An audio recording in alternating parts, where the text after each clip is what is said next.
Having a brand that stops the scroll, creates engagement with audiences, and is recognized worldwide is something that we all aspire to as podcasters, business owners, or content creators in general. And so, if you've been thinking about how to improve your brand, or if you've been thinking about a rebrand, I got you.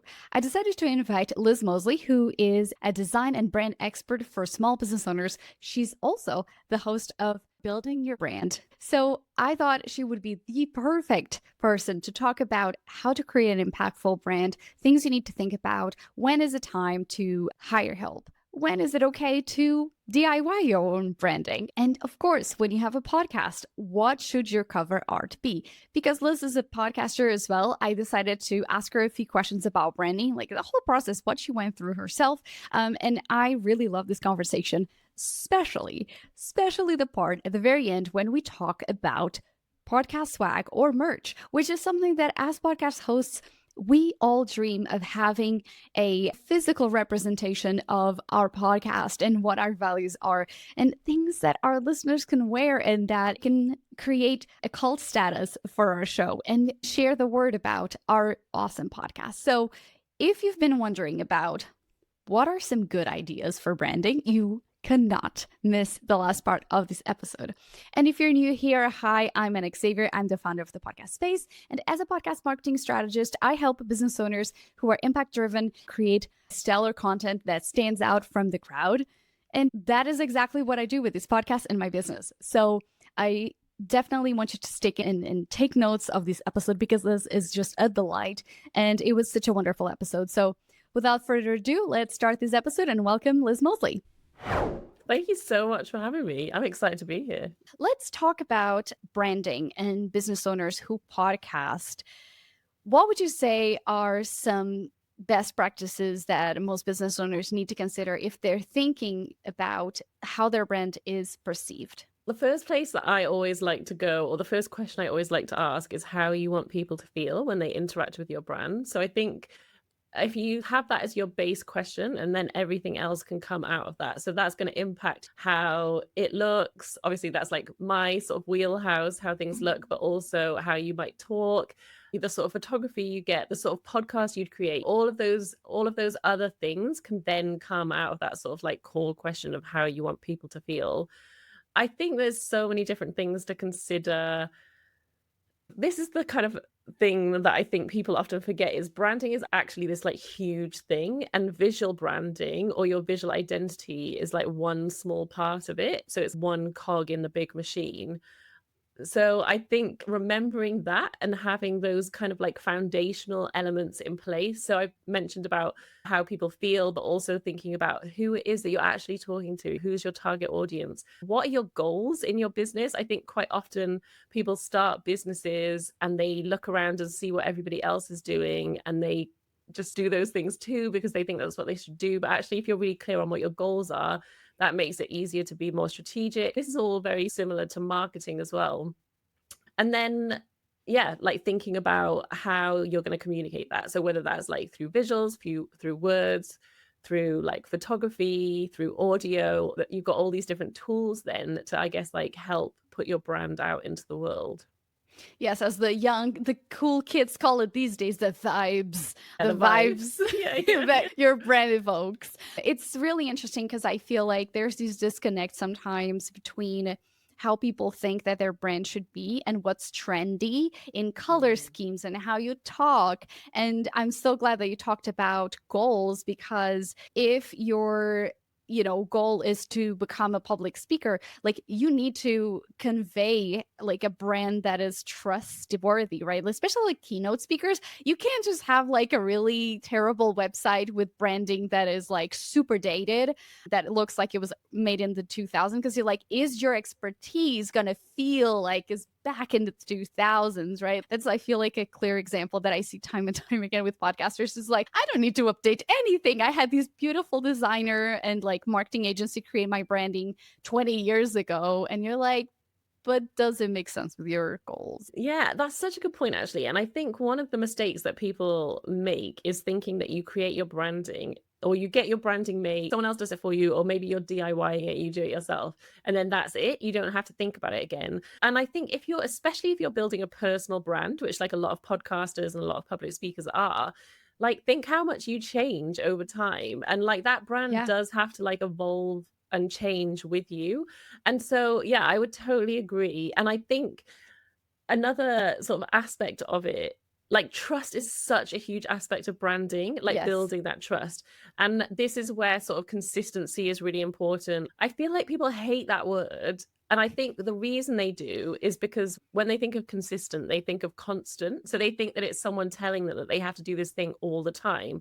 Whereas it's not, it's building trust in you saying, I'm going to do this thing, I'm going to show up at this time, and then doing that thing. And that could be like once a month, it could be once a year, even. That would still be, that's probably not effective, but it would still be consistent. But people need that trust to spend money with you, to book you, all of those kind of things. And like you, as your example with a public speaker, like that's actually a high pressured situation. And so people need to trust that you're going to show up and you're going to deliver and you're not going to be like flaky. And then this is where we can use all the other tools in branding to reinforce that. So if your website is hideously out of date and looks amateur, people are going to think you're amateur. They're not going to think that you're like professional because you haven't put the time and effort into investing in that aspect of your business. And like the classic quote, don't judge a book by its cover. That Yeah. is what we're all doing all day, every day, because we're constantly bombarded with visuals and we have to filter out really quickly. If you just think about scrolling through Instagram, for example, Oh like my you've goodness. got Yeah. to filter out which content is relevant to you and which isn't. And you're doing that purely based on how it looks at that level. So actually, it is really important. Yeah. It is. It is true. Like, I agree. There's one element that I feel like, as someone who works with podcasters and realigning their podcast with their marketing and use that like an effective tool of their brand online, I see one of two scenarios, which is one, people feeling really attached to that branding. And I had a client specifically who she was a coach, super knowledgeable of what she did, but her branding was done by like a friend. And someone who dabs in graphic design and branding. And so what ended up happening was that branding was not connected at all to the tenets of her values and like how she wanted to get the brand across. And she wasn't promoting herself as much and marketing herself as much because she didn't feel connected to that branding. She's like, oh my gosh, like this branding does not represent me. So subconsciously and consciously, she would just like not market herself or the podcast or her services. And this is where like it's really important to think about branding because and marketing and how you don't see results because you're not promoting yourself because there's all of that, those like emotions and feelings. And then there's on the other side, which is the analysis paralysis, the folks who are like, I cannot launch my podcast or my brand without a logo. They obsess over the logo. And what would you say to the people on the other spectrum? The ones who are just very obsessed with the teeny tiny details of, I want to have all of this figured out before launching, but yet maybe they're not skillful. Maybe they're DIYing it. So there's that element of what you don't know. So tell me what would you tell them? Oh, that's a great question. And also, I think ultimately, like you've given the two ends of the spectrum and you need to fall somewhere in the middle. So I would say to those people, it is better to just get started now because your brand can evolve and grow with you. So, one of the bits of advice that I give, which I'm not sure most graphic designers would give, but I actually think that when people, okay, this isn't going to be the case for everybody, but for a lot of small businesses, when they start their business, and this would be the same for a podcast as well, I think it's better to DIY and get started because actually you don't know at the start what sort of business you want to be, or you don't True. have all of that information straight away. You've probably got a pretty good idea, but you need to be in the trenches for a couple of years to actually be like, okay, this is my target audience. And quite a lot changes at the start where you're like, oh, I've tried this thing, it didn't work. Actually, this group of people isn't the right target audience for me. Actually, I thought this was the sort of service I wanted to offer, but I don't really enjoy it. So I'm going to pivot to this other thing. If you've gone in with like super slick, amazing branding that you spent a fortune on, you're going to be more reluctant to like change and be agile and Yes. learn those lessons quicker. I think this all applies to podcasting as well. And so I think so much better to just go in and get started, like create something like decent. Like you could maybe even buy a template or something, but I don't personally think you need a logo for a podcast per Me neither. se. Like I think you'd be better off just writing your podcast name in a nice font. If you want to elevate it, go and buy a font, which is totally like that's not cost prohibitive. Like you can get really nice fonts. I would say try and avoid like the fonts that everybody's using. So like my advice personally would be don't get the super popular font that everyone's using on Canva at that point in time. Go do a bit more research, to spend a bit of your time, but actually you're not having to like get this super amazing logo. And this is, I think this is especially relevant with podcasters because you will have heard the stats that I've heard, which is most podcasters don't get past like 20 episodes. Yeah. So actually prove to yourself that you're going to stick around and you're going to do it. And then when things have gained momentum and they're growing, then invest in those things. Yeah, heck yeah, pay the designer and get like the amazing on-brand cover for your podcast.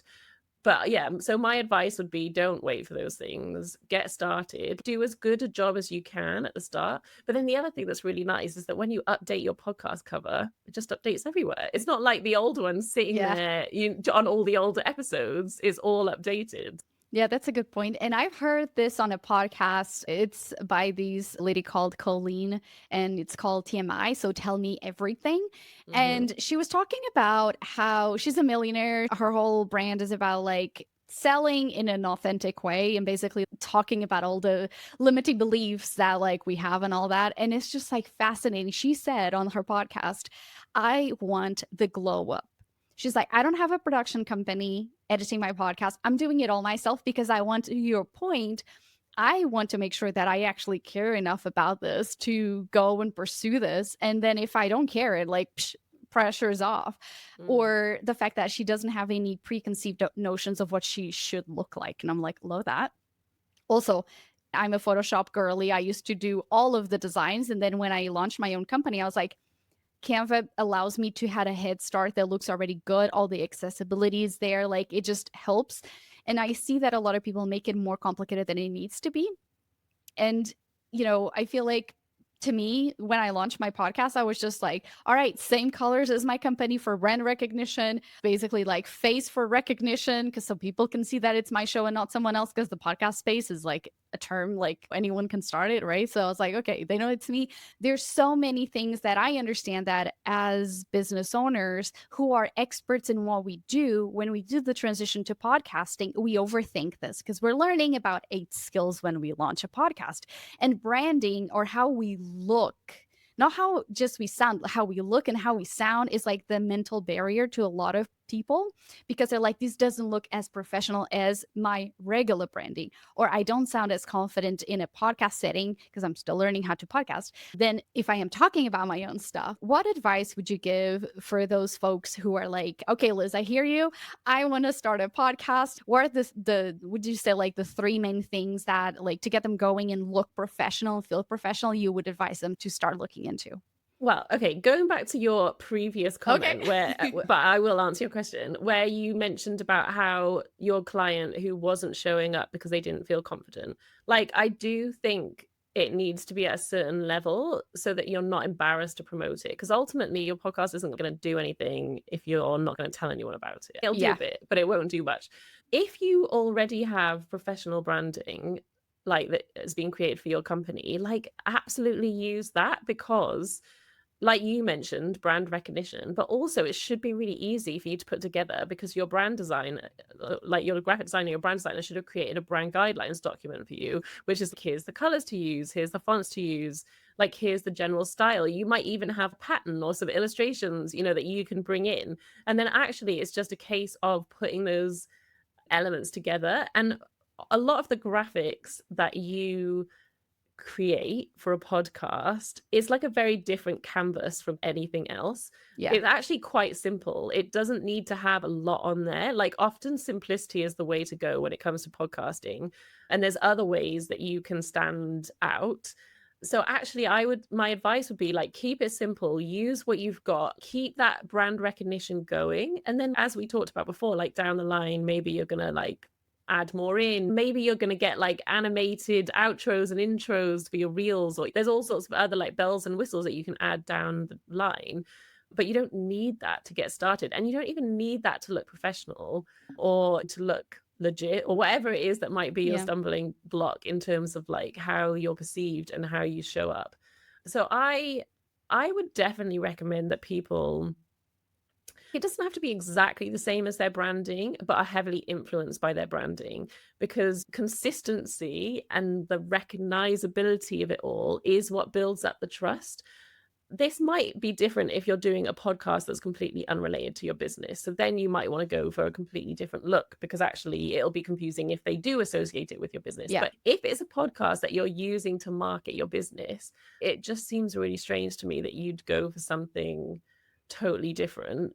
There might be elements where, or like scenarios where you don't follow your brand guidelines exactly. So maybe you have a slightly different style photography in your podcast, but you've got all the colors there that are like the visual cues as to who the company is. So I think like you can break some of the rules, but mostly you follow them. Does that answer the question? Yeah, it does. I'm curious about your own process when you decided to launch your podcast. Tell us all about it. Spill the beans. What was it like? I'm not an overthinker. I'm like I'm just going to do this thing and then I'll work it out as I go along. So basically how it happened was a friend of mine who's a podcast editor, like we were just chatting and I'd been thinking about it for ages, but I'd done that classic thing where I was like, well, everyone's starting a podcast, so I'm not going to do it. I don't know if you get this, but I'm the sort of person that if everyone's talking about a TV show, it makes me then not want to watch it. Yes. Or not want to like it. They're like, no, I want to do my own thing, rebel style. Yeah. So that is totally me. So I did it with podcasting, but then ultimately that was an instance of it working negatively, that sort of personality trait for me, because my suspicion was that I was going to absolutely love podcasting and it would be amazing for me, and it totally was. Anyway, so I eventually got over myself because she said, how about I edit the first season for you, so like 12 episodes. We did a skill swap basically. So I did her branding, she helped me launch and do a first season of the podcast. And it was a weird one because it just all came to me like fully formed, like the name, the concept of it. Like I just knew what it was right from the start. And I remember her saying to me, like, write down 30 episodes, ideas. Oh, so that's exactly what I do. Yeah, the brain dump method. Yeah, so that you can prove to yourself like that you've got enough to talk about. And honestly, like I just had ideas for days. So I knew that wasn't going to be an issue. So yeah, so it all came together pretty easily. So we did that and I launched it, totally fell in love with it. There's been like a few sort of changes along the way. So I started off doing it in seasons. Then I started off with fortnightly episodes. Now I do weekly. You don't say fortnightly in America, do you? Bi-weekly, but sometimes the way bi-weekly. But then I'm like, it could be twice in a week or twice or one every 2 weeks. It's like fortnightly is done. Okay, yes. Okay. Every other week. Every other week. Yeah. So every other week. Now I do them weekly.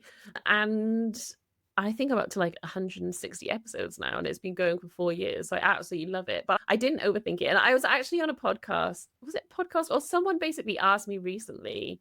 Oh, yes. It was a podcast about visibility and showing and how we show up online. And I have an illustration of myself on my podcast, not a photo of myself. And there wasn't like a big strategy behind it. It was mainly because I didn't feel super comfortable having my photo on because I knew that I was going to be interviewing other people. And so it felt a bit weird it being just me. But then I also felt like it needed to have something of me. So I commissioned an illustrator. A friend of mine did an illustration of me. I used my brand colors, my brand fonts. I didn't create a logo for the podcast. After the fact, it's become the logo, but it was basically just the brand font I use, like the words written out. Yeah, I didn't actually put that much thought into it. I've actually tweaked the colors recently because I've updated my brand colors, and over time I've tweaked the templates that I use like for teasers and things. But yeah, I definitely didn't overthink it. And it's now become this much bigger thing. And I'm like, oh, I probably should spend a bit more time thinking about the visuals, because it was very much like what I described that I thought people should do for you. Like, just don't put too much thought into it. Give it a go. Decide whether it's something that you like or not. And then you can invest more in it down the line. Yeah, and I do like that idea of the illustration. I actually prefer illustrations to photos, illustrations that do look like the person, because there's like that element of recognition. But I feel like it's so overdone on podcast covers these days. Just like the photo. Remember back in, I don't know, 2015 or 2000s, when everybody had like the crossed arms and like the serious look. Yeah. These days is like the photos and the very small font, like the name of the person, which no one ever can read because it's so teeny tiny. I think that's so important. And like, accessibility is a huge aspect of design that I think often gets overlooked. And like I mentioned earlier, actually, it's quite a unique scenario designing for a podcast, because most people are going to be looking at your podcast cover at a really small size on their phone, which is why it needs to actually be really simple. And one of the tips that I would love to share, and I actually chatted to, I don't know if you've come across her, but Katie Cowan. She runs a community. It's mainly UK based, but it's called Creative Boom. And she's got a like brilliant podcast. Mhm. But what I noticed, like, her podcast cover is very simple. It's monochrome. It's just basically the words written really big, but it has got a little detail of the branding. And I remember chatting to her about it, because I was like, was that intentional? And she said, yeah, totally intentional. Because what she did was she went onto the podcast, like Apple Podcasts or wherever you want to search. She looked up all the other podcasts in her genre, and they were all really brightly colored, which makes sense. It's like design. It was like lots of creatives. A lot of them were very busy. A lot of them were very illustrative. And so what she did was she just did the complete opposite. And now I did it the other day because I was telling someone about it. When you scroll through, her podcast cover really stands out. And so I think that's another really good tip of what you can do, is actually, and like, obviously make sure it still like adheres to your brand, but go and see what the other podcasts that yours will be sitting next to look like. And if they all look the same, do something completely different, because then yours is the one that's going to draw people's eye in, and they're going to be like, oh, this is different. This looks interesting. Whereas if you just have like row and row of like, you know, the podcast host cut out on a colored background, like they're all going to start to look the same. So yeah, I loved that she'd been so intentional about it and that she'd gone the other way. And so I think we can all do that. It's a bit like packaging design, where you go and look at all the other products that are same of yours on a supermarket shelf, and you work out how yours is going to sit amongst those products, and how are you going to draw someone's eye in so that they buy your product, not the ones next to it. I love this tip. I'm definitely going to use this as a clip to promote the podcast, because I think it's so good. And it's so true. Yeah, because right before we hit record, we were talking about how a lot of people feel like and have these perception and these misconception that like following what the bigger creators in your genre are doing is getting that like clout because your brand looks like them, when in reality, there's the way you thought about it, everybody's thinking about it. Therefore, you just blend in, you're not standing out. So I love that. And that's such a good element to think about. It's not that it's less than, it's just as different. And I feel like a lot of times people favor safety and comfort in the sense of branding because they don't want to be too out there. And that's a really good one. My gosh, we're sharing so many good tips, Liz. I'm just like, yes. What is something that we haven't really talked about that you think we should definitely let podcasters know, actually? I think there's so much opportunity to like bring personality into what you're doing. Like podcasting, my podcast editor, Lucy, always says this, it's such an intimate like way for people to consume content. And I think there's like lots of things that you can do to almost like over exaggerate like those aspects of your personality that you want to, so that they're memorable and they come across. And I think there's like a few different ways that you can do this. I mean, one of my favorite is I just love GIFs. And so I got my friend to make me a load of animated GIFs for my podcast, so that when I share about it, I can use those. Like, hopefully other people will use them as well. And again, it's like following my brand. So it builds up that like recognizability. but it's just something they're like quite fun and playful. Like one of the ones was like poking fun of myself. So I go through phases on my podcast where I'll have like a phrase or something that I'll say all the time. I actually made a bingo for it because it got so Nice. ridiculous. But like, one of them was I would be like, oh, that's gold all the time. And Yeah. so he made this little animated version of me and the speech bubble comes out and it says that's gold. And so it's kind of like you can just do fun things like that where maybe you're like poking fun at yourself, like not taking it too seriously. So I think that's one. Something that I'm obsessed with, and this isn't my wheelhouse because this isn't visual branding, but I actually recorded an episode with someone the other day about sonic branding, and I'm obsessed with sound effects in podcasts at the moment. So if you want to check out an example of this done exceptionally well, there is a podcast in the UK by a like high-end supermarket called Waitrose called Dish. And I would massively recommend it. If you don't know the UK celebrities, it's probably less fun, but they interview celebrities, but the way they use sound effects is phenomenal. So they're basically in a kitchen, they're having a meal together and they're recording this podcast episode. And so they put in lots of like pepper grinding or knives and forks clanking, and they just do it so well. So I've been thinking about like, how can I bring in like some fun, playful sound effects into my podcast? I think that's another one where you can like just build on those layers of the brand, and again bring in personality. Like you must chat to your clients about this so much, like the music that you choose for your podcast. I think if you come back to your question of how do you want people to feel when they interact with your branding, like that can really help you choose the right sort of music. But yeah, I think those are like some underutilized ways that you can do simple things to elevate your podcast like above other people, and to amplify your personal brand, amplify your personality, and just make it more memorable, I think. Love that. This segues very well into March. So visual identity, and especially like podcasters, like the first thing that they want to do is like doing some merch.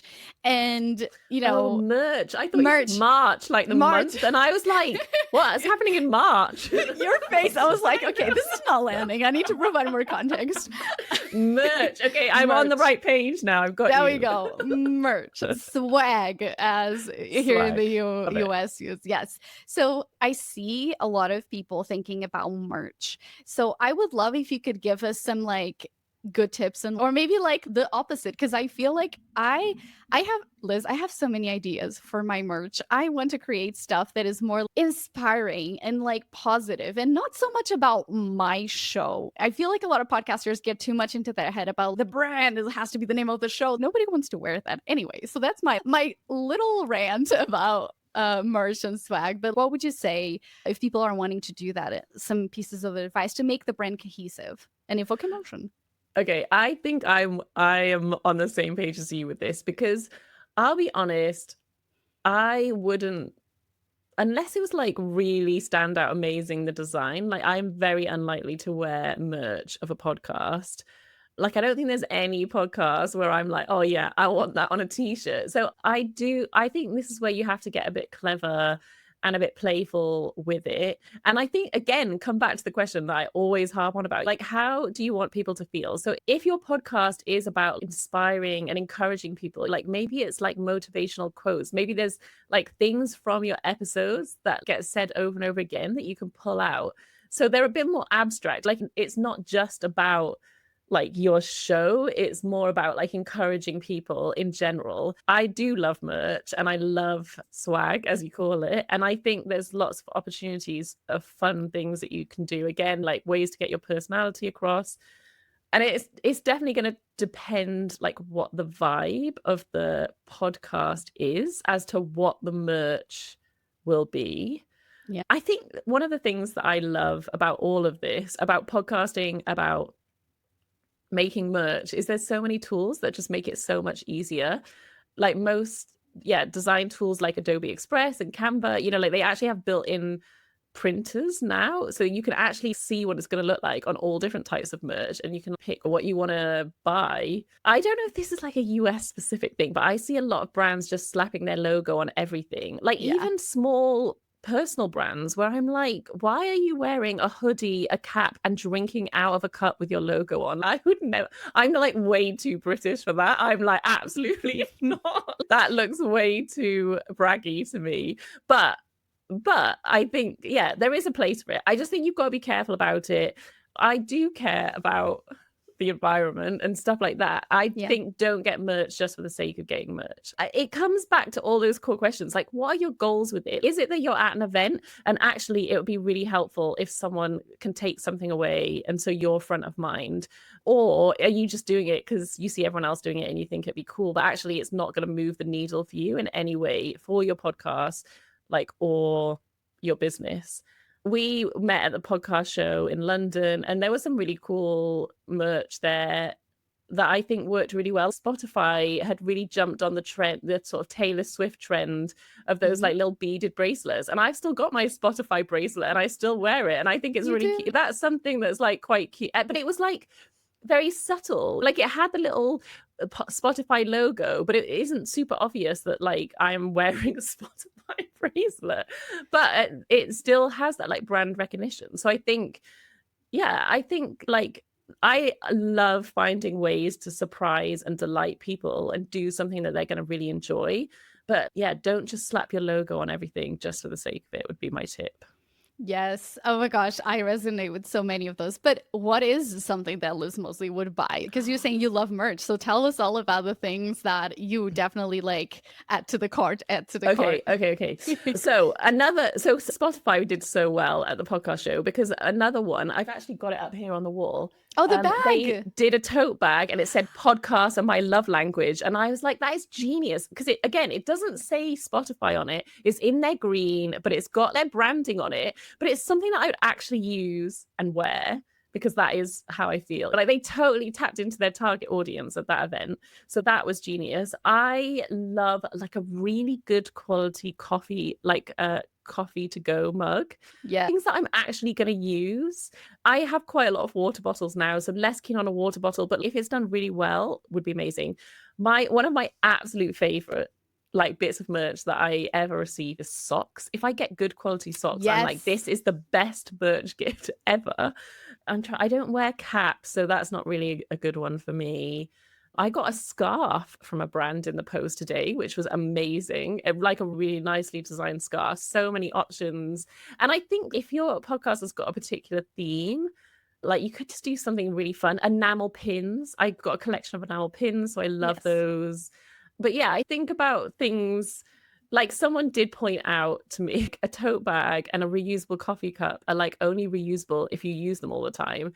And so if you've got like 20 tote bags, it's completely defeating the object of the sort of purpose of the thing. So I think it's good to think carefully about it. Like one that I have done in the past, and this wasn't merch, but this was more like gifts that I'd send to people that were on my podcast. There's a company, I don't know if they're in America, but called Tony's Chocolonely. Have you come across them? Oh, I love the name. Yeah, Actually, I said it wrong. It's Tony's Chocolonely. Definitely check them out because they're a company with an incredible cause. So they're trying to eradicate slavery in the chocolate industry, basically. But anyway, they do this thing where you can design your own wrapper for their chocolate bars, and the chocolate is phenomenal. So what I did was I created podcast branded chocolate wrappers, and then I would just send one of those out in the post. And I just think like little surprise things like that are really nice. So yeah, like you could brand, if you're at an event, like how chuffed would you be if you get a really nice bar of chocolate with the podcast branding on? So I think there's just so much potential for fun stuff that you can do. Okay, so you didn't mention stationery, which surprised me. I thought you were surprising. Probably because I've got so much of it. Like the problem is that I at this point I could probably set up a stationery shop in my office because I've got so many notebooks and pens, so I don't need any more. So yeah, stationery is a good one, but again, if it's done well, if it's just a logo slapped on a notebook, like I'm unlikely to use it. I want some consideration into like, basically what I want is dotted pages inside. I want nice, like thick paper. So yeah, I think I'm a bit fussy about notebooks. So again, I think it has to be things that people actually want and are excited to use. So something a bit different that I haven't seen before. One that I think is like an unsung hero is a sticker. A good sticker, I think, Yes. is like affordable and could do wonders. I know you've interviewed her, but Amy from Studio Cotton, they had the cutest stickers at the podcast show, and I still have a whole stash of them that I like slid off the table because I was like, these are too cute. I So love yeah, that. stuff like that. Okay.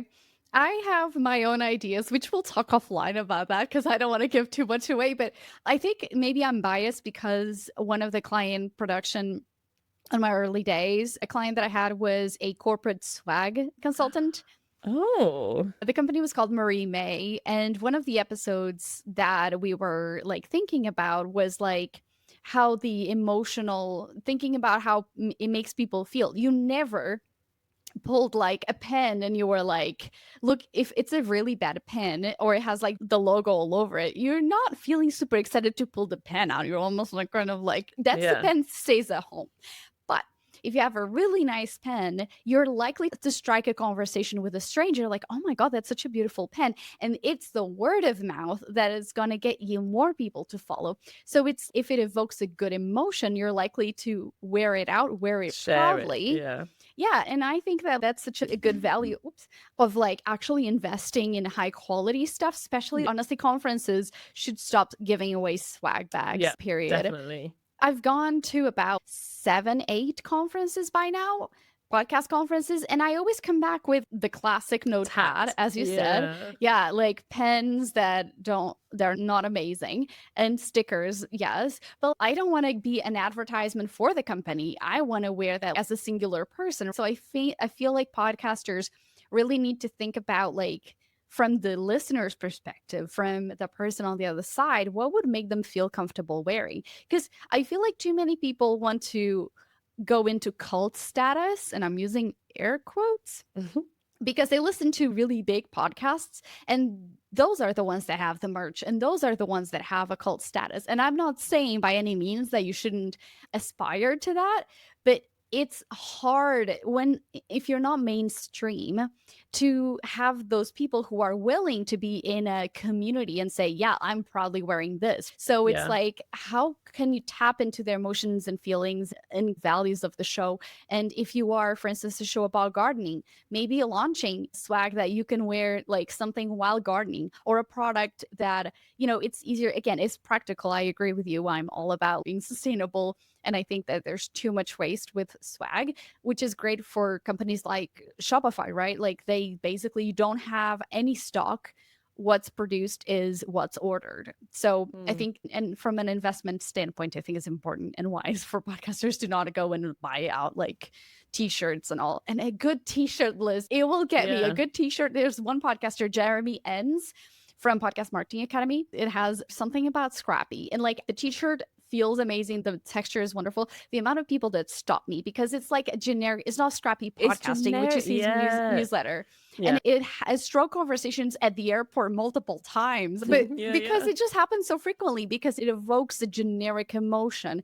And then those fans can become super fans and spread the word. But like, I feel like people are trying to jump before they can walk or whatever.